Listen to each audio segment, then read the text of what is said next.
창조적 미래를 만드는 지식 강연 상상하라 이매진. 네, 안녕하세요. 반갑습니다. 이매진의 김현욱입니다. 안녕하세요. 이종범입니다. 네, 제가 그 도심에 살다 보면 별 볼 일이 별로 없잖아요. 거의 안 보이죠, 일단. 그러니까 하늘만 이렇게 고개를 들어도 되는데 하늘로. 네, 그렇죠. 그런 경우가 없는데 얼마 전에 제가 낙산 산성을 가봤습니다. 종로구에 위치한. 그 위에 올라가니까 하늘을 보게 되더라고요. 그렇겠죠? 별들이 막 쏟아지는데. 근데 하늘에 그것도 도심에서 봐도 별이 있더군요. 아, 그래요? 예, 그래서 막 쏟아지는 것 같아가지고 막 로맨틱하고 왠지 뭔가 좀 해야 될 것 같고 막 이런 기분이 들었었어요. 그 좋은 풍경을 혼자 네. 보러 가신 거죠? 혼자 갔어요. 근데 정말 짜증나는 게 남들은 다 커플이 오더군요. 거기. 그런데 여성분이랑 같이 가셔야죠. 에이, 어쨌거나 가서 봤는데 예전에는 그냥 보면 이게 별이구나 이런 생각했는데 제가 이제 이매진도 진행을 하고 하다 보니까 저게 별일까? 위성일까? 뭐 이런 생각도 들고 네. 예, 저 중에 어떤 것도 위성도 있겠지 뭐 이런 생각이 들더라고요. 저도 하늘을 네. 굉장히 좋아하는 게 저 대학교 다닐 때는 제 전공이 심리학이잖아요. 그렇죠. 그런데 사람들은 제가 천문학과인 줄 알았어요. 워낙 천문학과 강의를 많이 수업만 들었다면서요. 푸다 들어서 그러니까. 저도 항상 네. 하늘에 밤에 항상 하늘을 보거든요. 네네네. 근데 요즘 별이 워낙 안 보여서 좀 슬프더라고요. 참 자기 공부는 안 하고 남의 거 많이 찾아갔던 그런 어떻게 보면 그런 그 궁금증이 작가를 만들게 아닌가 이런 생각도 들어요. 그럴 것 같기도 네. 해요. 사실 우주를 정말 가보고 싶었어요. 저도 그 생각은 했어요. 아, 정말요? 네. 나 죽기 전에 우주를 한번 가볼 수 있을까? 이런 생각도 들어요. 진짜 얼마 안 남았네요, 그럼. 왜요? 죽기 전이면 얼마 안 남았지 않았어요? 같은 세대예요. 저는 아직 많이 남았거든요. 자, 아무튼 그래서 오늘은 과연 우주를 갈 수 있을까? 내가 빠른 시일 안에 우주여행이 가능할까? 이제 이런 상상을 해보는 시간을 갖도록 하겠습니다. 자, 오늘 강연자분들이 여기에 대한 답을 줄 수가 있을 것 같습니다. 오늘 주인공 두 분을 큰 박수로 모시겠습니다. 어서 오십시오. 네,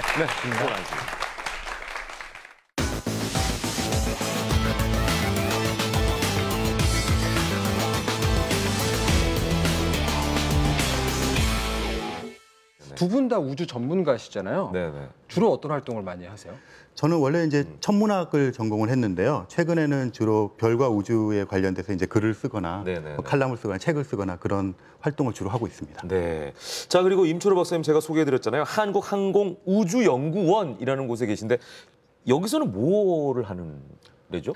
나로 그 발사체 하고 이제 예. 그 후속 과제인 한국형 발사체 네. 사업하고 또 여러분들이 아시는 저궤도 위성 아리랑 위성 그리고 정지궤도 위성인 천리안 위성 네. 그것도 저희 연구소에서 연구 개발하고 있고요. 무인항공기 쪽 요새 드론이라고 많이 하는 그쪽에 관련된 연구를 많이 하기 때문에 주로 항공기하고 이제 인공위성 발사체 이런 거를 이제 연구 개발하는 기관이 되겠습니다. 두 분 다 우주랑 별을 좋아하시는 거잖아요. 근데 평소에 별 같은 거 많이 보세요? 예, 저는 또 이제 천문학자들은 사실 별을 잘 안 봐요. 아, 그런가요? 그렇죠. 네, 컴퓨터 모니터만 보고. 아나운서는 집에 가면 말 안 하거든요. 네. 근데 이제 저는 어릴 때 아마추어 천문학을 했기 네. 때문에 이렇게 망원경 가지고 별 보고 이런 걸 좋아해서 네. 이렇게 요즘에는 이제 그런 거 하는 친구들 좀 쫓아다니면서 보고 있습니다. 임초로 박사님은 어떠세요? 저는 저기 우리 천문우주연구원이라고 있습니다 대전에. 예, 예. 네, 그쪽에 아는 분들이 많아가지고 저는 이제 그쪽 분들이 초청해서 소백산 천문대 같은데 몇 번 가가지고 이렇게 가서 이렇게 별을 가끔 봅니다. 그렇군요.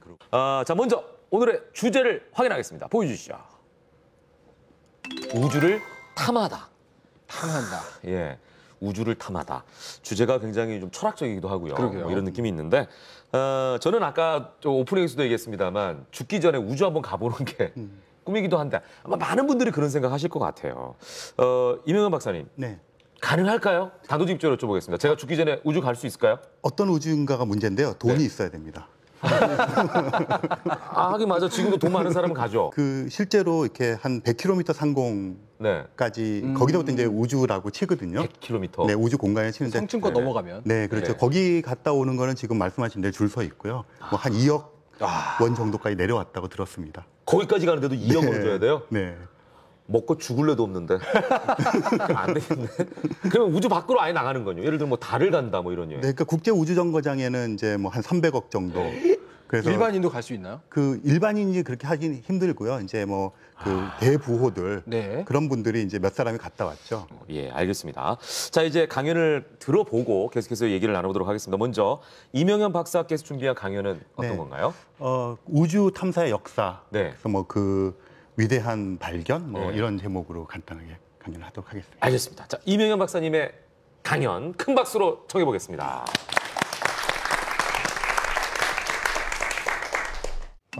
그 혹시 옥토버 스카이라는 영화를 보신 적 있으신지 모르겠습니다. 거기를 보면 탄광에서 이렇게 태어나서 대대로 이제 광부가 되어서 이제 그 세계 속에서만 뭐 다른 꿈을 가질 수 없고 그런 이제 탄광에서 이제 광부가 될 운명에 놓여 있는 그 어떤 소년들이 어느 날 하늘을 이렇게 올라가고 있는 로켓을 목격하게 됩니다. 목격을 하고는 저 로켓을 우리도 발사해보자 하는 꿈을 갖게 되고 자기네끼리 이제 로켓을 만들어서 발사하려고 막 우여곡절을 겪게 되겠죠. 그러니까 당연히 그 광부 사회에 있는 그 아버지라든가 다른 분들은 뭐 그 사회에서 늘 있어 왔던 식으로 자식들이 살아가기를 바라고 뭐 그러면서 당연히 마찰이 생기겠죠. 그럼 뭐 실패도 하고 뭐 우여곡절을 겪다가 결국은 이제 이 소년들이 성장하고 자기들의 꿈을 이제 그 실현해 나가는 그런 이제 영화입니다. 옥토버 스카이라고 하는 영화고 책도 번역이 돼서 나와 있는데요. 그때 그 소년들이 거기서 본 로켓이 바로 뭐냐 하면 스푸트니크라고 1957년에 그 인류 최초로 그 우주 공간을 쏘아 올렸던 그 인공위성입니다. 아주 작아요. 동그랗게 이렇게 돼 있고 뭐 안테나 삐쭉삐쭉 나와 있는 아주 작은 물체인데 1957년에 그 지금은 이제 없어졌죠. 러시아가 된 구소련에서 그 처음으로 인류 역사상 처음으로 인공적으로 만든 물체를 우주 공간으로 띄워 올렸던 사건이었습니다. 그 사건을 이제 바라보고 그 이제 탄광촌에 있던 소년들이 겪게 되는 게 옥토버 스카이의 그런 그 이야기인데요. 그 굉장히 오랫동안 우리가 지금 이제 그 인간이라고 하는 인류라고 하는 이름으로 살고 있는 동물인데요. 우리의 이제 조상들을 이렇게 올라가면 뭐 현생 인류의 조상이 한 20만 년 정도까지 올라간다고 얘기를 합니다. 그래서 그때부터 진화의 진화를 거듭하고 이렇게 뇌가 발달을 해서 오늘날 우리가 문명을 건설을 하게 되었는데요. 그러면서 20만 년 전에 동굴에 살던 또는 막 수렵 채집 시절이니까 들판을 뛰어나 있는 우리들의 조상들도 하늘을 쳐다보았을 것입니다. 지금보다 별이 훨씬 더 많이 보였겠죠. 깜깜한 밤이 되면 그런 시절이었으니까 그때 그 사람들이 하늘을 바라보면서 여러 가지 생각들을 했을 거예요. 그렇게 생각하고 그것에 대해서 질문을 던졌겠죠. 저 별들은 어떻게 태어났을까? 또 우리는 어디에서 왔을까? 그러다가 어느 날부터는 저곳에 가고 싶다고 하는 그런 생각들도 들었을 겁니다. 그 긴 인간의 진화의 역사 속에서 진화의 역사는 결국 말하면 우리가 문명을 건설해 나가는 역사라고도 말을 할 수가 있는데요. 그렇게 긴 20만 년의 역사를 속에서 드디어 인류가 지구 표면을 떠나서 물론 우리가 직접 간 것은 아니지만 우리가 만든 어떤 물체가 우주라고 하는 공간으로 날아가게 한 사건이 바로 1957년에 스푸트니크 발사였거든요. 그러니까 굉장히 그 감동적이기도 하고 우리 역사에 있어서 한 획을 그은 그런 사건이었습니다. 거기서부터 우주 탐사의 역사가 시작되었다고 말씀을 드릴 수가 있고요. 그런데 그럼 왜 우주로 가느냐? 아까 말씀드린 것처럼 우리 마음속에는 우리 인류의 조상으로부터 대대로 우주라고 하는 공간에 대한 호기심과 그것에 대한 그리움과 이런 것들이 축적되어 있는 것이 있었겠죠.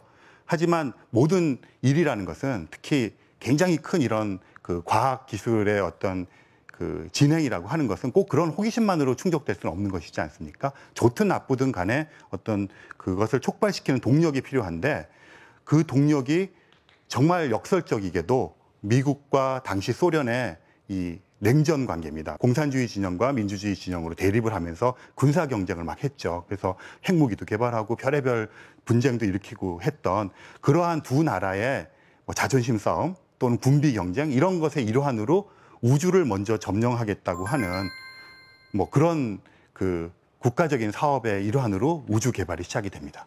그래서 미국은 그 스푸트니크호의 그 발사에 자극을 받아서 뭐 많이들 아시는 것처럼 1960년대 초반에 케네디 대통령이 그 세기가 그 60년대가 지나기 전에 달에 가겠다고 선언을 합니다.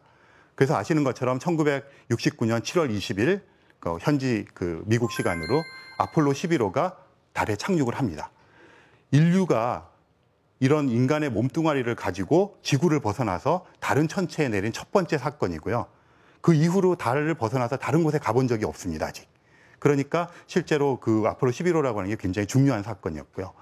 그 다음에 소련은 화성에 가자고 하는 이야기를 합니다. 달은 이미 미국이 점령을 했으니까. 그래서 화성 탐사가 시작이 되고요. 1976년인가요? 바이킹이라고 하는 바이킹 1호와 2호가 화성에 착륙을 합니다. 무인 탐사선입니다. 사람이 간 것은 아니고요.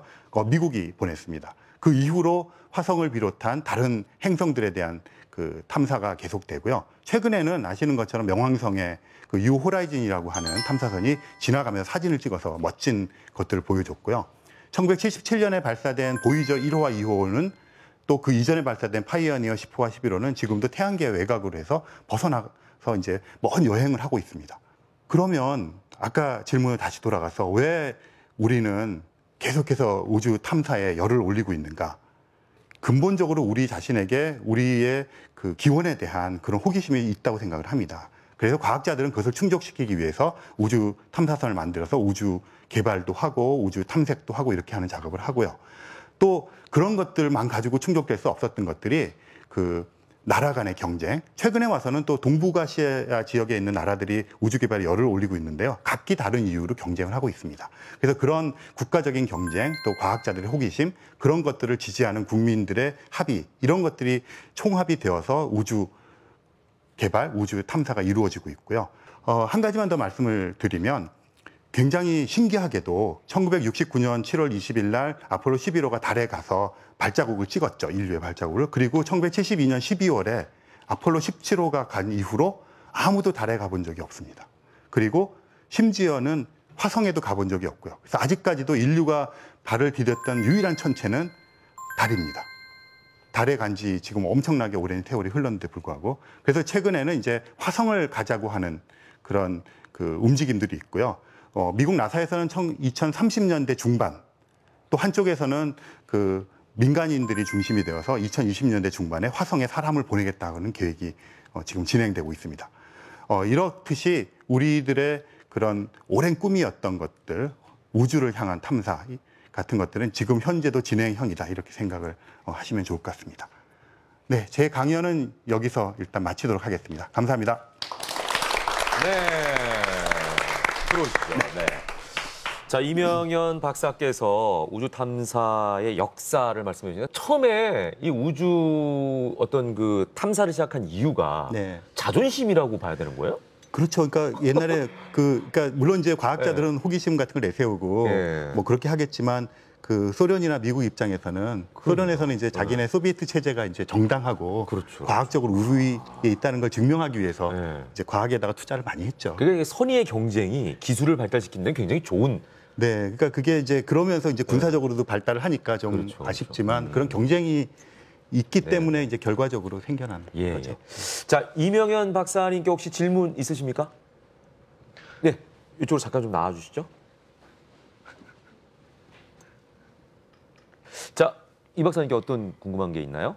얼마 전에 기사로 러시아의 우주 비행사가 한 800여일 정도 우주에서 머물렀다는 기사를 봤고, 혹시 그렇게 우주에 오랜 시간 이렇게 머무르려면 어떤 훈련이나 준비가 필요한지 좀 궁금합니다.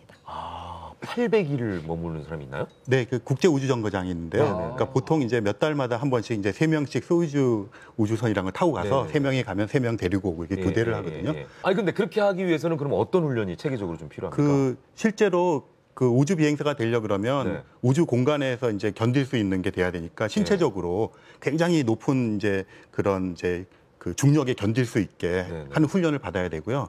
그 다음에는 고립된 공간에서 오래도록 독자적으로 살아야 되기 때문에 기계를 고친다든가 컴퓨터 프로그램을 한다든가 또는 간단한 응급처치나 이런 우리가 생존하는 데 필요한 그러니까 생존 훈련도 많이 하고요. 그러니까 그런 굉장히 종합적으로 간단히 생각하시면 이제 무인도 같은 데 떨어졌는데 혼자 살아가야 되는 그런 훈련을 종합적으로 다 한다고 생각하시면 정신력도 엄청 뛰어나야 될 것 같아요. 그렇죠. 보통 그래서, 그렇게 네. 오래 있으면 얼마나 두렵겠습니까? 그렇죠. 내가 맞아요. 어떻게 될지도 모르고 네. 잘못하면 정신병 네, 그래서 증상이 일어날 수도 있을 그런 것 같은데요. 것들을 굉장히 중시하고요. 네. 그래서 체력적으로도 그렇고 이제 건강한 사람들을 네. 그러니까 뽑게 되는 거죠. 그렇죠. 네. 알겠습니다. 감사합니다. 네, 감사합니다. 박수 한번 주세요. 고맙습니다. 네.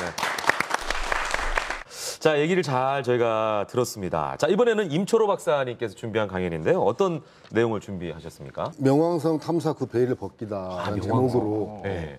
우리가 이제 알기로는 제일 끝에 있는 행성이라고 네. 알고 있는데 또 행성이다 아니다 뭐 논란이 많이 있지 않습니까? 예, 거기에 대해서 저희가 그러면은 강연을 한번 들어보도록 하겠습니다. 큰 박수 다시 한번 부탁드립니다.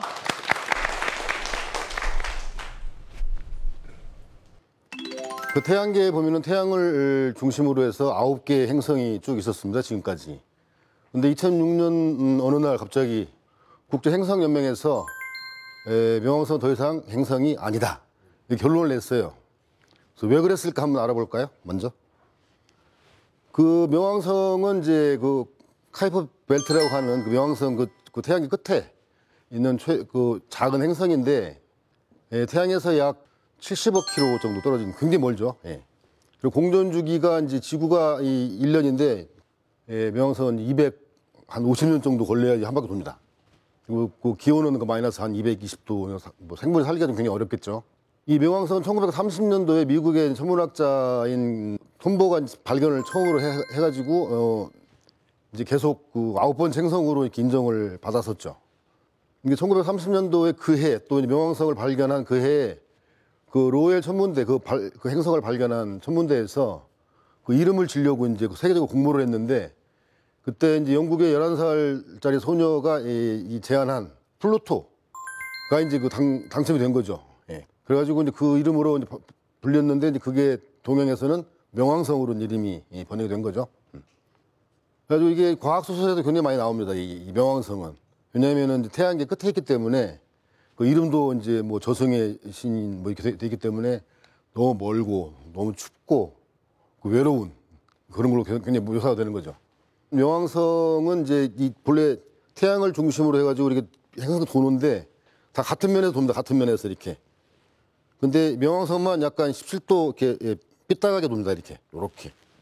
그리고 또 한 가지가 이제 그 명왕성하고 이 카론이라는 행성 그 유성이 그 질량 중심으로 해가지고 이렇게 다른 4개 유성이 돌고 있거든요. 그래서 주도하는 그 행성이 아니기 때문에 그래서 퇴출된 겁니다. 그래서 미국 그 행성학자들이 이제 물론 굉장히 반대를 했는데 행성협회에서는 이제 퇴출이 된 거죠.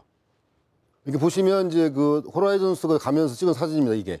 그래서 왼쪽 사진을 보시면 오른쪽에 있는 게 이제 그 명왕성이고 왼쪽에 있는 게 카론입니다. 이 명왕성은 그 지름이 약 2,300km. 카론 그 유성은 약 1,200km, 반쯤 되죠, 지름이. 보이는 1977년도에 발사가 됐습니다. 그래가지고 이제 목성, 뭐 토성, 해왕성, 명왕성 지나가지고 지금 77년도에 발사해서 지금 2015년에 태양계를 좀 벗어나고 있죠. 거의 40년에 걸쳐서 간 겁니다, 사실은. 이게 제일 그러니까 인류가 만든 그 우주선 중에서 제일 멀리 간 그 우주선이 바로 이제 보이저 1호가 되겠습니다.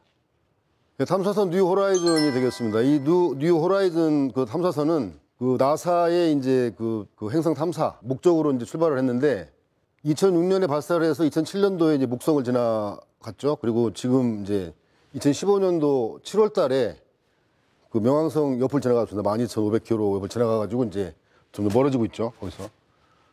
그래서 명왕성에 근접해가지고 이제 이렇게 보시면 이 가운데 보시면 여기 왼쪽에 그 화이트 허트라고 이렇게 모습이 그 허트 같은 모습이 보이죠. 거기가 이제 얼음 지구인데 점점 가까워지면서 이제 그 형태가 이렇게 커지고 있습니다. 예. 그래서 명왕성과의 카론인데, 하여튼 명왕성에서 이제 멀리서 그 망원경으로만 볼 때하고는 달리 가까이 가보니까 그 정확히 그 크기도 알 수 있었고 또 거기에 있는 어떤 그 크레이트라든가 어떤 뭐 클리프 같은 게 있다는 거를 이제 알게 된 거죠. 앞으로 그 뉴 호라이즌스 온 자료들이 워낙 많기 때문에 그걸 분석하고 아마 그걸 연구를 하면 앞으로 명왕성에 대한 많은 것을 알 수 있을 거라고 이렇게 예상하고 있습니다. 이상으로 발표를 마치겠습니다. 네. 자, 임초로 위원님께서 명왕성에 대해서 지금 얘기를 해주셨습니다. 그러니까 결론적으로는 명왕성이 이제 행성이 아니다라고 지금 평가절하가 된 건가요? 일단 지금은 이제 연맹에서 이제 퇴출시킨 거죠. 대출. 좀 외소행성이라고 부르죠. 네. 저 어렸을 때는 네. 명왕성이 태양계의 끝으로 배웠던 시대예요. 그러니까 우리 수금지와 목토 천해명 이렇게 9개. 배웠잖아요. 근데 지금은 그 위에 그 뒤에 뭐가 더 있다는 얘기를 제가 많이 들었어요. 뭐 카이퍼 벨트라거나 그런 얘기 많이 들었는데 사실 잘 모르고 있다고 생각하거든요. 사람들도. 명왕성 이후로는 또 어떤 것들이 있나요, 태양계? 그거는 아마 저기 천문학자이신 더 많이 잘 아실 것 같은데 한번. 별이 있긴 있나요? 더? 네, 그러니까 명왕성이 있는 쪽이요. 그러니까 네. 명왕성이 그 있는 쪽에 명왕성이랑 비슷한 정도의 크기와 그런 이제 좀 성질을 가진 천체들이 엄청나게 많아요. 아, 그쪽 부분에. 네, 거기에 뭐 수만 개 이 정도가 아니라 뭐 수조 개가 있을 수도 있고요. 오. 그래서 그 근처를 카이퍼 벨트라고 불러요. 아, 그래서. 그것을 태양계의 일부로 보고 있는 거군요. 네, 거기가 이제 그 태양계 그 사실은 굉장히 안쪽이에요. 그러니까 오, 우리가 진짜요? 행성의 마지막 쪽이라 그러지만 네네. 그렇게 있는 곳을 카이퍼 벨트라고 부르고요. 그래서 굉장히 많은 명왕성 비슷한 애들이 놓여 있고 거기서 사실은 한 3만 년 정도 더 가면 어우. 진짜 태양계의 끝에 이렇게 오르트 구름이라 그래서 오르트 구름. 네, 거기에 이제 해성의 그 원래 재료가 되는 얼음 덩어리들이 모여 있는 지역이 있거든요. 거기가 사실은 태양계의 이제 마지막 물리적인 끝이 되는 태양계의 거죠. 끝은 오르트 구름이다. 네, 물리적으로 이제 물질들이 존재하는 끝은 그렇게 되는 거죠. 저는 딴 건 모르겠지만 명왕성이 만약에 지구였다면 올해는 살겠다 이런 생각 들었어요. 그렇죠. 한 한살 바퀴 돌려면 250년 아니에요? 그러니까 한 살이 250년 돌아야 한 살이잖아. 그렇죠. 맞죠. 그렇잖아요? 네, 맞아요. 혹시 거기 있었다면 우리가 한 10년만 살아도 그렇죠. 2,500년. 2,500년 사는 거 아니야? 나는 그런 생각이 들지. 한 달 살고 죽을 수도 있죠. 맞아요. 야, 사계절을 못 보고 죽겠네. 그러면? 그러니까요. 그런 또 불상사가 상당히 있을 수 있구나. 사실 이 지구형 행성이라고 하지 않습니까? 네. 어떤 생명체가 살 수 있는 기준을 가지고 있는 그 기준이 뭐라고 하는지 기억은 잘 안 나는데 그 기준을 갖고 있는 행성들을 쭉 보고 있으면 네. 명왕성 같은 곳은 사람이 살 수 없다는 게 거의 100%겠죠? 좀 마이너스 220도에서 살기는 아마 생물체가 어렵지 않을까 이렇게 예상을 하고 있습니다. 혹시 궁금한 게 있으신 분 손을 들어 주십시오. 네, 이쪽으로 나와 주시죠.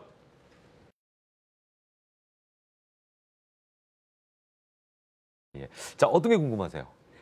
천문학적인 우주항공 쪽인 업계에 계신 전문가 두 분께서 오셨으니까 네. 여쭙는데요. 보통 업계에 계신 분들은 자기 업계 내에 그런 비화 같은 걸 많이 아시잖아요. 네네네. 근데 국내 네티즌들만 이렇게 진실 공방이 있는 줄 알았는데 네. 그냥 과거 냉전 시대에도 이제 아폴로 그 네. 우주인이 진짜로 달에 착륙을 했는지 진짜 달에 갔긴 갔는지 그런 진실 논란이 있잖아요. 아, 그렇죠. 네. 과거 10몇 년 동안 굉장히 궁금했고 앞으로 죽을 때까지 궁금해할 것 같거든요. 오늘 못 물어보면은 예. 업계에 계신 두 분이 오셨으니까 예. 그 업계의 비화를 좀 솔직하게 좀 말씀해 주셨으면 고맙겠습니다. 좀 오. 사실 솔직하게. 가장 잘 알려져 있는 음모 이론 중에 하나잖아요. 그렇죠. 또. 근데 과연. 그때 임 의원님 그 아폴로 11호가 달에 갔을 때 그 암스트롱인가요? 네, 닐 암스트롱이 이렇게 내딛는 거를 저희는 생중계로 봤던 기억이 나거든요. 그 라디오로만 들었는데 이제 그때 저녁이었습니다. 저녁. 예. 그래가지고 밤에 이렇게 그때가 보름에 가까워서 그랬는지 예. 둥근 달이 떠 있는데 거기 이제 사람이 있다고. 라디오에서 저기 내렸던 사람이 예. 그래서 아주 굉장히 큰 감명을 받았죠. 그래서 항공우주를 할 생각을 많이 했었고요. 아, 그게 그때부터. 계기였구나. 그때 라디오가 없었더라면 지금 딴 일을 하고 계셨겠네. 제가 라디오 없었으면 아마 그랬을지도 모르고. 저도 예. 텔레비전 보고 천문학자 되기로 그래요? 생각을 했죠. 오. 그러니까 아폴로 키즈라 그래서 그 당시에 많은 네, 사람들이 굉장히 아폴로 그런- 키즈. 네. 근데 이제 그런 그 말씀하신 음모론은 굉장히 많습니다. 사실 많은데 예. 그 당시에 이제 그런 뭐 이제 그 음모론에 들어가 있는 뭐 여러 가지 이론들이 왜 성조기가 펄럭이냐, 먼지가 안 났다, 별이 안 보인다, 뭐 등등등 굉장히 많습니다. 예. 그래서 그런 것들에 대해서 이제 나사는 대답할 가치를 못 느꼈기 때문에 답을 안 했어요. 그동안에는. 아, 굳이 거기에 대해서 성조기가 아는 네, 근데 뭐 아니 그러니까 뭐 독도가 우리 땅인데 계속 독도가 우리 땅이다 말을 할 필요가 없잖아요. 일본 애들이 뭐 말아 그러네요. 뭐 그런 비슷한 거죠. 그래서 하도 이제 그게 심하니까 이제 그 이야기를 하기 시작했습니다. 서서히. 네네네. 그래가지고 달에 가가지고 사진을 찍어가지고 여기가 아폴로 11호가 내렸던데. 뭐 이런 식으로 이렇게 이제 설명을 하기도 하고 여러 가지 해명을 했네요. 어떻게 보면. 해명을 하고 있는데도 안 믿는 사람들도 안 믿습니다. 그 외에 또 위원님 그 다른 음모론 같은 게 있나요? 이쪽 계에 계시니까 혹시 그분들 사이에서 또 좀 이렇게 분분할 수 있잖아요, 의견이. 아니 그러니까 그런 것들은 이제 음모론은 이제 이쪽에 있는 사람들은 그걸 뭐 대부분 믿지 않는 거고요. 예. 이분들은 이제 이쪽에 있는 분들은 간 거고, 그리고 사람들을 한두 명은 속일 수 있는데 네네. 그 수천만 명, 그때 그 보고 있던 사람들을 다 속이려면 그리고 거기에 또 아폴로의 계획에 참여했던 사람들이 거의 그 50만 명이 그 한 10여 년간 엄청난 돈을 투입을 했거든요. 근데 그분들을 다 속일 수가 있었을까 과연? 다른 사람은 다 바본가? 그런 걸 봤을 때는 뭐 저희들은 뭐 달에 간 건 사실이다. 분명히 갔을 거라고 저는 달에 간 건 확신하고 사실이다. 있고요. 예. 그렇죠. 미국 그 총 생산량의 5%를 투자한 그러니까 엄청난 사건이었죠. 그게 69년이라고 그러셨죠? 69년 7월 20일 날. 생각해보니까 저는 TV를 못 봤네요. 그때 제가 안 태어났어요. 그 나는 어떤 TV를 본 거지? 그 뒤에 나중에 뭐 나중에 그 그랬겠죠. 이후에 다시 그걸 틀은 걸 봤나 예, 보다. 많이 틀기도 하고 뭐 그러니까. 영화에도 나오기도 네. 하고. 생각해보니까 나는 태어나기도 전인데. 예. 재밌네요. 예. 질문 감사합니다. 감사합니다. 많이 궁금하셨나 봐요.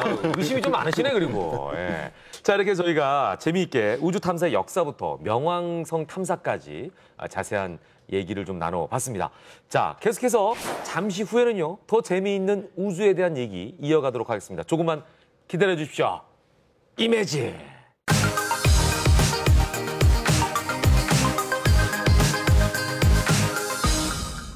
경영이란 현재를 사용을 해서 미래를 얻는 것이다. 21세기는 정답이 없는 문제를 풀어가는 시대입니다. 가장 기업이 필요로 한 사람이 내가 섹시한 사람이 아닐까. 이 연습을 많이 하면 되겠네요. 저는 꼭 마이다스에 입사하고 싶습니다. 합격. 창조적 미래의 가치를 만드는 지식강의원 임혜진 함께하고 있습니다. 계속해서 이번에는 어떤 주제인지 두 번째 주제를 먼저 확인하시죠. 우주에 살다?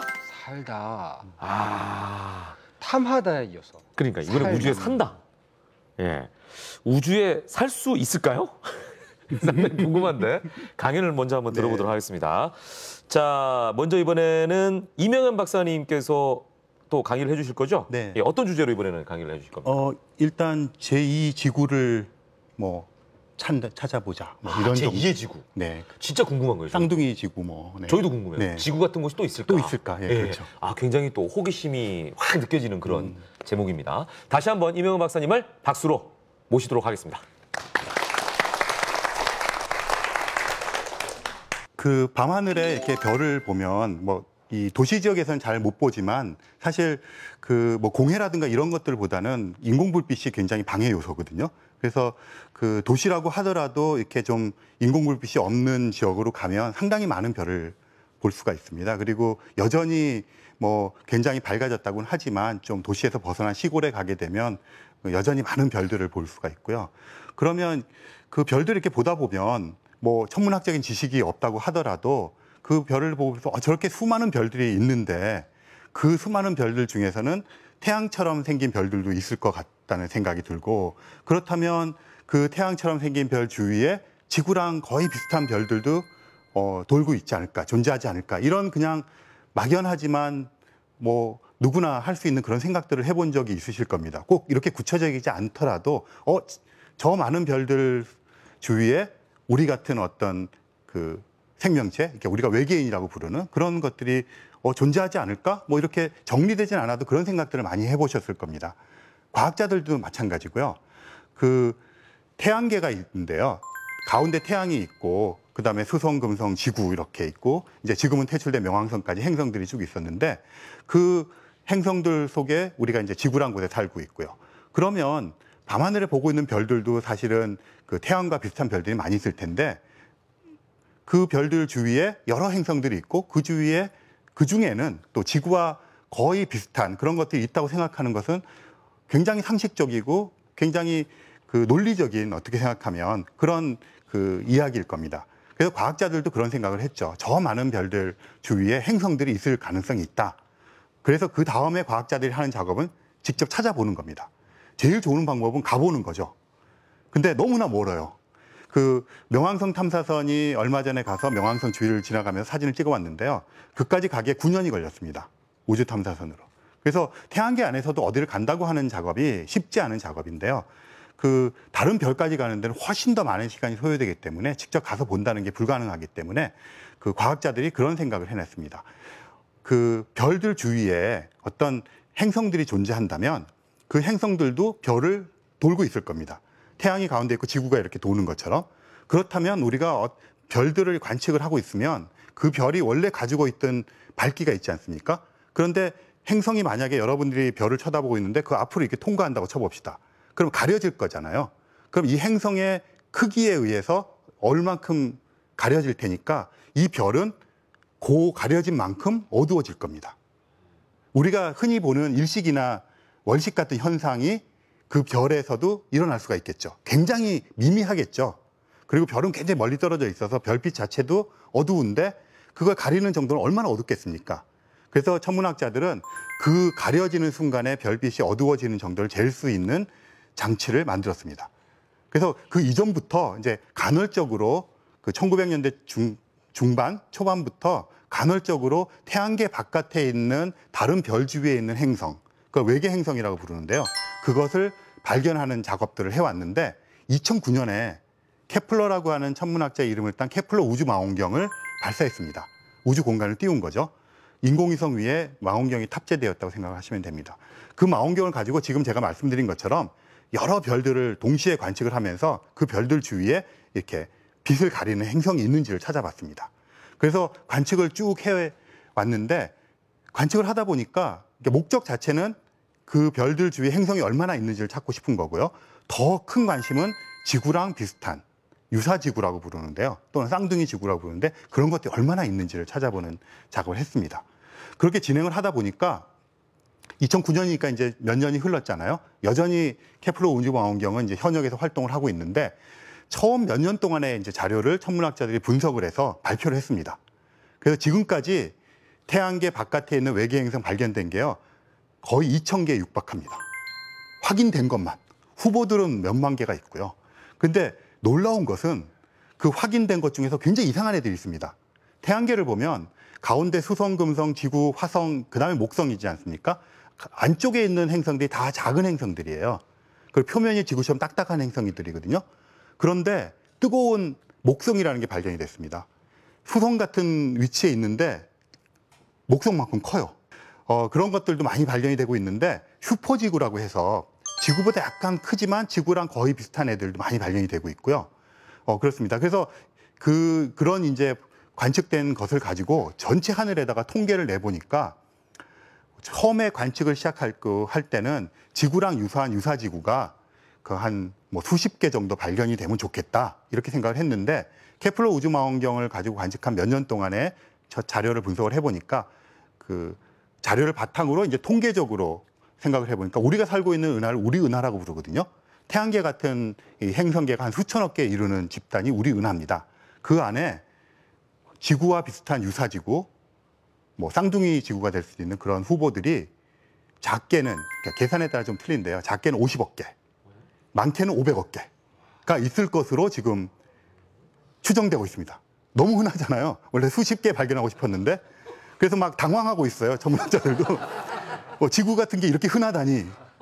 그렇게 되어서 거기에 외계인들이 살 가능성, 지구랑 환경이 비슷하다면 거기서 생명체가 1%만 있고 그중에 1%만 우리 같은 식으로 진화를 했다면 생명체가 굉장히 많을 수 있지 않겠습니까? 그래서 외계 행성 그 탐구를 통해서 지구와 유사한 유사지구가 굉장히 많이 있을 가능성이 있다는 것을 확신하고 그것들을 이제 진짜로 확인하기 위한 작업을 지금 하고 있습니다. 그런 시대에 우리가 살고 있습니다. 네, 제 강연은 여기까지 하기로 하겠습니다. 감사합니다. 와.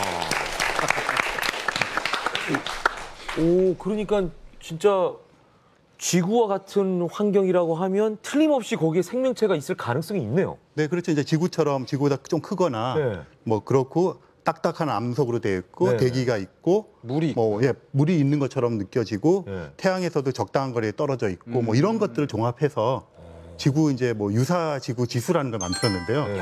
그 1이면 지구랑 똑같은 건데 뭐 0.88 뭐 이런 애들도 있고. 네. 50억 개에서 300억 개. 50에서 500억 개 이게 계산에 따라 좀 500억 틀리긴 개. 한데, 그러니까 중요한 건 굉장히 많다는 아주 거죠. 많다는 거네. 그렇죠. 가장 가까운 쌍둥이 네. 지구가 굉장히 멀잖아요. 네. 사실 우리가 간다고 하면 뭐 영화에서 나오는 SF에서 나오는 워프니 이런 어떤 여러 가지가 아니라 그냥 간다면 네. 사실은 그 우주선 안에서 늙어 몇 죽으면서 세대가, 아이들 네. 낳고 네. 몇 세대가 흘러갈 거 아니에요. 실제로 그런 설정의 뭐 SF 작품들도 많이 있고요. 네. 그렇게 해서 만약 갔다고 하면 더 이상 지구로 돌아올 수는 또 없겠네요. 거기서 살아야죠 이제. 그러니까. 문제가요. 그러니까 그 태양계 아까 오르트 구름까지 벗어나는데 지금 로켓 수준으로 한 3만 년 정도가 걸리거든요. 3만 년. 네, 지구에서 제일 가까운 태양계 같은 다른 행성이 있어요. 네. 그 알파 센타우리라고 하는 알파 센타우리. 별인데 그 별 주위에도 행성이 발견이 됐거든요. 네, 그러니까 네. 지구랑 비슷한 건 아니지만 네. 근데 그까지 가는데 뭐 보이즈호가 지금 이제 태양계 바깥으로 가고 있는데 그 속도로 한 5만 년에서 7만 년이 걸려요. 7만 년. 그러니까 이게 거리 장벽이 너무 높은 불가능하네요. 거죠. 네. 그러니까 거의. 지금 현재 그 우주선이 아까 이제 그 뉴 호라이즌이 나왔습니다만 그 제일 빠른 거거든요. 네. 초속 30km 안 됩니다, 근데. 네네. 아. 근데 빛의 속도는 초속 30만 킬로거든요. 예. 그 빛의 속도 가려면 30만 킬로 가야 되는데 초당. 예. 지금 인간이 할 수 있는 제일 빠른 속도는 초속 30km. 아직 멀었죠, 그러니까. 제 1초에 30km 가는 거니까 말도 안 되는 속도지만 네. 또 빛의 속도에 비하면 너무 느리잖아요. 너무 느리죠, 예, 예. 그렇죠. 앞으로 이제 그런 속도에 가까워지려면 이제 많이 기술 발전이 있어야 되겠죠. 완전히 다른 방식이 필요하다고 얘기하는 이제 SF 작가들은 많이 있죠. 뭐 워프 항법이라거나 네, 지금은 그렇죠. 이제 돛담배를 만들어 가지고요. 태양풍으로. 태양풍으로 이렇게 밀려서 가는 게 이렇게 조금씩 가속되다 보면 태양계 끝쯤 가면 굉장히 거의 빠르겠다. 광속에 가깝게 가속이 되거든요. 그 방법을 이제 하고 실제로 작년 그러니까 올해 내년 이렇게 해서 지금 시험 비행을 하고 있습니다. 저 처음에 농담인 줄 알았어요. 돛담배라 그래가지고 실제로 돛을 돛을 달아요. 다는 거예요. 네. 네. 아니 그럼 저기 SF에서 나오는 것처럼 네. 이게 우주를 좀 접어가지고 이렇게 이동할 수 있는 방법 없나요? 접을 수가 있죠. 접으려 그러면 에너지가 필요한데 그 에너지를 우리가 다룰 수가 없으니까 그게 문제죠. 야 재밌네요. 아 재밌습니다. 예. 우주를 안 좋아할 수가 없어요. 그러니까요. 예. 참 정말 우리가 살고 있는 지구가 얼마나 작은지, 우리 존재가 얼마나 미미한 존재인지를 다시 한번 느끼는 순간인데, 자 오늘 마지막 강연은 우리 임초로 박사님의 강연입니다. 다시 한번 큰 박수로 청해 보도록 하겠습니다.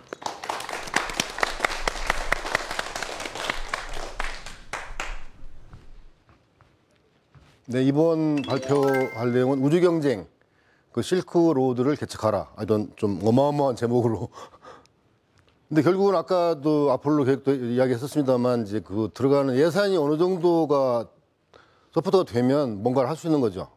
근데 지금 이제 미국이라든가 이제 미국이 지금 1년 GDP가 거의 뭐 17조에 가깝고 중국이 10조 불. 우리나라가 지금 작년에 거의 1조 5천억 불에 가까운 GDP를 했더라고요. 2014년도에. 근데 지금 우주개발 예산으로 보면 미국 같은 경우는 연간 450억 불을 쓰고 있고 뭐 중국도 20억 불, 저희 같은 경우는 5억 불 쓰고 있습니다. 근데 물론 뭐 많지도 않고 적지도 않은 그런 액수를 쓰고 있는데 그러한 그 예산이 뒷받침이 돼야지만 이제 뭔가 그 할 수 있는 그런 분야가 이제 이 연구개발 쪽이 되겠습니다. 그래서 소련하고 이제 그 미국하고 우주 경쟁을 굉장히 심하게 했습니다만 결국 이제 미국이 달에 그 유인 우주선을 보낸 이후로 이제 승부는 끝난 거죠 사실. 그리고 그 뒤에 얼마 있다가 이제 소련이 해체됐죠. 너무 이제 우주나 군사비를 많이 썼기 때문에 몰라겠다는 말도 많이 있습니다만. 그래서 그 뒤를 이어서 중국이 이제 우주 쪽에 엄청나게 많은 투자를 하고 있고 1957년도에 모택동이 이제 그 우주 개발 계획을 수립한 검토하라 이렇게 한 이후로 미국에서 그 살고 있던 그 중국계 미국인인 전학삼 박사라고 굉장히 유명한 핵물리학자를 어렵게 중국으로 모셔가가지고 일성 2탄이라는 그런 프로그램을 시작했습니다. 일성이라는 거는 인공위성이고 2탄이라는 거는 수소폭탄, 원자폭탄 이거죠. 그래서 지금 현재 선저우 같이 유인 우주선에 성공해가지고 그 지구 궤도에 올라갔었고 그다음에 창어 계획으로 달에도 갔다 왔습니다. 무인으로. 달 탐사는 이제 뭐 아까 말씀드린 대로 미국의 달에 갔었고 지금 현재는 이제 EU라든가 중국, 인도, 일본, 뭐 우리나라 또는 뭐 이스라엘, 브라질 정도가 계속 우주 개발에 참여하고 그 과학 쪽에 그 경쟁도 하고 협력도 하는 이런 분위기로 가고 있습니다. 미국 나사에서는 화성 그 가는 프로그램이 이제 본격적으로 시작이 돼가지고 이러한 그 큐리오시티 같은 지상 로봇뿐만 아니고 드론을 갖다가 이제 보내가지고 좀 3차원으로 화성을 탐사하겠다 이런 계획도 있습니다. 그래서 지구에서 화성까지 아주 제일 빨리 가면은 한 7개월쯤 걸립니다. 사실은 지금 그 우주선으로 보면은 그래서 그러한 그 이 연구들이 2037년도에 사람을 보내기 위해서 계속 진행될 걸로 이렇게 예상을 하고 있습니다. 그래서 우주 쪽에 이제 지금까지는 이제 물론 이제 딥스페이스라고 해서 달이라든가 이제 화성 멀리 가는 거였고 지구에서 가까운 그 우주에 관련된 일도 많습니다. 그래서 차세대 국제우주정거장을 지금 그 ISS를 이렇게 더 발전시키는 그래서 더 이렇게 크게 만들어 가지고 자체 회전을 시킴으로써 인공 중력을 만드는 그러한 것도 계획을 하고 있고 또 하나는 이제 우주 가는데 너무 비쌉니다. 아까도 말씀드렸다시피 1톤을 우주 저궤도로 보내려면 거의 5천만 불, 약 500억이 필요하거든요. 너무 비싸다 이거죠. 우주 가기가. 그래서 아예 그냥 36,000km에다가 평형줄을 놓고 카본 나노 머티리얼로 이 줄을 매달아 가지고 우주 엘리베이터를 만들자. 그래서 사람이 그 엘리베이터 올라가면 이쪽에 추가 내려오면서 에너지를 안 쓰고 이런 식으로 만들어 가지고 우주 가는 비용을 줄이자. 뭐 이런 프로그램도 진행되고 있습니다. 그래서 지금까지 그 딥스페이스 그러니까 달이나 화성 가는 거 말고 또 지구 주위에서 또 할 수 있는 여러 가지 그러한 그 연구들도 우주 분야에서 많이 이루어지고 있습니다. 앞으로 우주 개발 쪽에 여러 가지 가능성들이 무궁무진할 걸로 이렇게 예상을 하고 있습니다. 그럼 이상으로 제 강의를 마치겠습니다. 감사합니다. 네. 임초로 위원님 말씀을 들으니까 사실 우리가 앞서서 얘기한 거는 이제 행성을 쭉 찾고 또 지구 위에 뭐가 있는가를 찾는 일이었는데 그게 아니라 지구 가까운 우주에서 해야 할 일도 굉장히 많네요. 네, 가까운 데서도 할 일도 많습니다. 그러니까요. 예. 방청객 중에 궁금한 점 있으신 분은 질문을 좀 해주시죠. 네, 일로 나와주시기 바랍니다.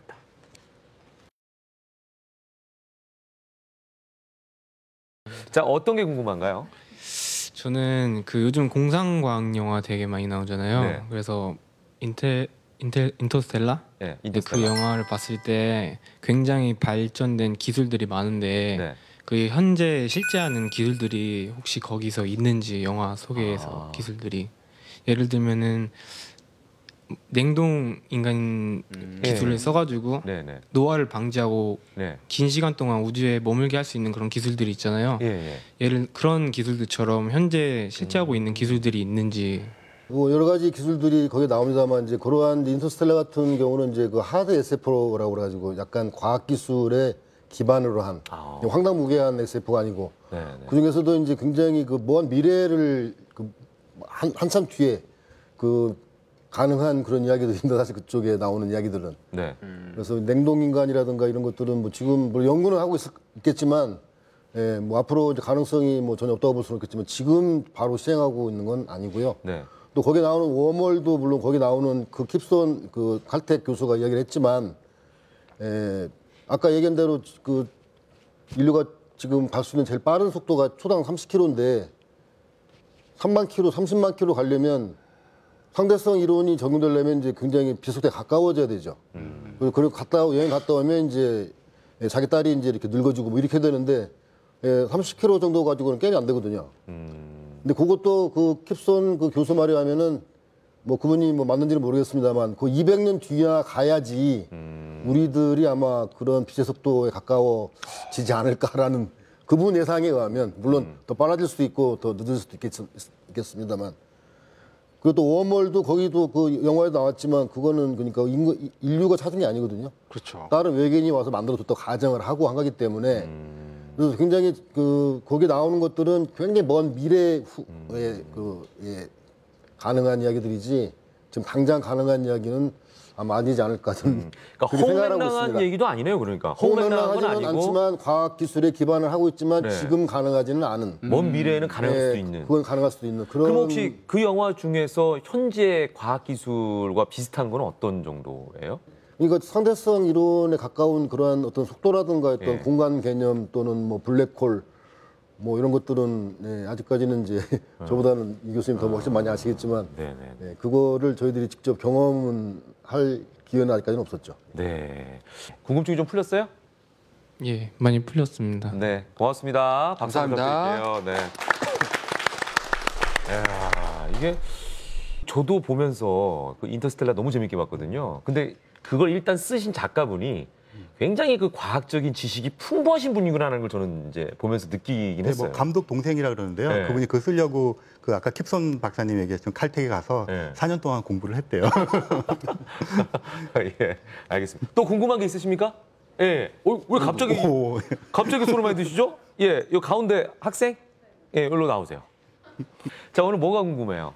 우주에 살다라는 주제를 보고 궁금증이 왔는데 요즘 화제가 되고 있는 그 우주 생명체가 있잖아요. 실제로 존재하나요? 우주 생명체요? 네. 어떤 걸 본 거예요?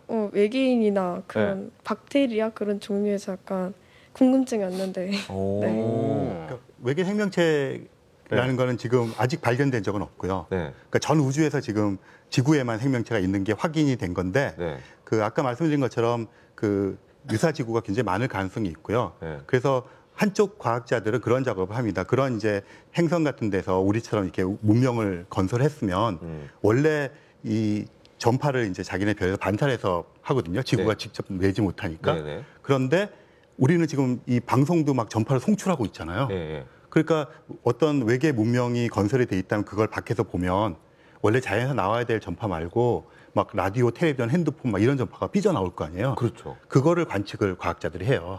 그래서 그걸 찾아내면 흔적을 찾는 거잖아요. 그래서 아직은 못 찾았는데 2035년 어느 날 디데이로 보고 있어요. 아, 그 찾을 것이다. 네, 망원경 숫자하고 관측기에 들은 시간하고 네, 아까 행성의 숫자 이런 걸 하면 그렇고 그다음에 그 박테리아 같은 것들은 화성에서 엑소말스라고 하는 화성 탐사선이 2016년에 발사를 하거든요. 그래서 가가지고 뭐 이렇게 셋업하고 하면 한 2018년쯤이면 네. 화성에서 이렇게 박테리아나 미생물 같은 거 발견할 거라고 과학자들은 지금 굉장히 개연성 있게 예, 믿고 있어요. 그러니까 생명체는 있을 것이다라는 게 이제. 네, 그러니까 지금 아까 말씀드린 네. 워낙 그런 이제 있을 수 있는 조건은 많은데 네, 네. 이제 실제로 찾는 작업을 지금 하고 있죠. 하늘양 질문 고마워요. 네. 예, 감사합니다. 박수 부탁드리겠습니다. 네. 자, 이렇게 해서 우주에 대한 얘기를 하다 보니까 정말 시간 가는 줄 모르겠네요. 예. 이명현 박사님 오늘 네. 강의하시면서 어떠셨어요, 소감이? 이게 반응도 굉장히 좋으시고요. 너무 적극적이시죠. 네, 적극적이시고 예. 미처 질문 다 못하시고 네, 그래서 네, 네. 네, 오늘 굉장히 즐거운 시간 보냈습니다. 네, 네, 네. 우리 임 박사님 어떠셨습니까? 예, 저는 이런 그 일반인들이 이렇게 우주에 관심이 많다는 걸 좀 처음 알았습니다. 아, 그러세요? 네. 오. 근데 저희가 이제 이거 강연을 언제 한다라고 고지를 하거든요. 네. 근데 지금 많이들 우주에 대해서 궁금하셔가지고 지금 오신 거니까 굉장히 또 자세도 굉장히 적극적이시고, 예. 굉장히 능동적이시고 보기가 좋은 것 같습니다. 앞으로도 또 우주의 신비로운 이야기 저에게 해주실 수 있도록 연구를 좀 지속적으로 해주시길 부탁드리겠습니다. 예, 자, 두 분에게 감사의 박수 부탁드립니다. 고맙습니다. 네. 오늘의 주인공 두 분을 모시도록 하겠습니다. 박수로 맞이해 주십시오. 어서 오세요. 경영이란 현재를 사용을 해서 미래를 얻는 것이다. 21세기는 정답이 없는 문제를 풀어가는 시대입니다. 가장 기업이 필요로 한 사람이 누구일까? 인재상. 내가 섹시한 사람이 아닐까? 이 연습을 많이 하면 되겠네요. 저는 꼭 마이다스에 입사하고 싶습니다. 합격. 상상 안내자 이종범의 이매진. 오늘도 굉장히 기대되네요. 오늘은요. 네. 제가 하나의 작품하고요. 네, 예전에 있었던 어떤 하나의 추억, 하나의 기억이 떠올랐어요. 네, 네. 제가 대학교 다닐 때 저한테 이제 천문학에 수업을 해주시던 천문학 교수님이 계셨어요. 네. 젊은 연구자셨는데 그분이 천문학 교수가 되기 위해서 이제 학자가 되기 위해서 유학을 가셨을 때 얘기예요. 다른 나라에서 우주에 대해 연구를 하다가 큰 병에 걸리신 거예요. 그래서 천문학 연구를 그만해야 되나 그렇게 생각을 했을 때 즈음에 네, 네. 하루는 버스를 타고 집에 가다가 외국에서 유학 중이셨으니까요. 넓은 들판에 아주 많은 양들이 모여서 이렇게 풀을 뜯고 있었다고 해요. 근데 양들은 신체 구조상 땅을 보면서 이렇게 풀을 뜯어먹게 되어 있거든요. 그렇죠. 근데 그 중에 딱 한 마리의 양만이 하늘을 쳐다보고 있었대요. 양이요? 그 장면을 보면서 굉장히 감동에 가득해서 천문학 연구를 계속했다는 말씀을 하셨어요. 사실 우리가 어떻게 보면 우주라는 것이 당장 와닿지 않을 수 있잖아요. 그렇죠. 당장 취업도 있고요. 먹고 사는 문제가 급해요. 네. 그 와중에 그것과 무관하게 우주에 대한 탐구심을 가지고 계속 연구하시는 그 양 한 마리 같은 느낌의 과학자들 덕분에 사실 우리들은 우주에 대해 알아나가고 있잖아요. 그렇죠. 제가 좋아하는 일본의 SF 작품이 있어요. 유키무라 마코토라는 작가의 플라네테스라는 작품인데요. 그 플라네테스에 보면 아직 그렇게 먼 미래는 아니에요. 화성까지는 인류가 갔지만 아직 목성까지는 못 갔어요. 그런데 어떤 한 남자가 자신은 우주 연방에 소속되어 있는 외계인이라는 말을 하는 남자가 있어요. 당연히 아무도 믿지 않죠. 근데 오직 한 명의 여자 주인공만이 그 남자의 말을 믿습니다. 네. 그래서 물어봐요. 우주 연방에 가입되려면 어떻게 해야 하느냐. 그 사람이 이렇게 얘기를 하죠. 우주 연방에 가입되기 위한 자격 조건을 스스로 알아내는 것, 그것이 자격 조건이야. 이제 우리들이 우주에 대해서 알아나가기 위해서 그 양 한 마리 같은 과학자들에게 많이 빚을 지고 있죠. 우리 같은 사람들은 더 넘어서서 저 바깥쪽에 우리 같은 생명체들이 존재한다면 같이 살아나가기 위해서 어떤 자격 조건이 있을 수 있을까? 그런 것에 대해서 생각해 보는 것이 우리 같은 이 창백한 푸른 점이라고 부르죠, 이 지구를. 네. 여기에 사는 우리 같은 보통 사람들의 어떤 의무이자 책무가 아닐까? 그런 생각을 해봤어요. 근데 이종훈 작가는 보통 사람은 아닌 것 같아요. 아, 그래요? 작가잖아요. 상상력이 일단 뛰어나니까 저도 이런 어떤 결론이 나오지 않았나 생각이 드는데 저는 그냥 단순하게 생각했습니다. 이런 분들이 탐사를 해야겠다라고 도전했기 때문에 네. 우주를 알아갔잖아요. 그렇죠. 우리의 인생도 마찬가지가 아닌가. 네, 우리의 인생도 탐사를 하듯이 그냥 멈춰 있는 게 아니라 앞으로 좀 발전하는 그런 시간들이 있었으면 좋겠다라는 생각으로 오늘 마무리를 해볼까 합니다. 다음 시간에는요, 또 멋진 상상의 세계로 여러분을 안내하도록 하겠습니다. 함께해 주신 여러분 고맙습니다. 안녕히 계십시오. 감사합니다.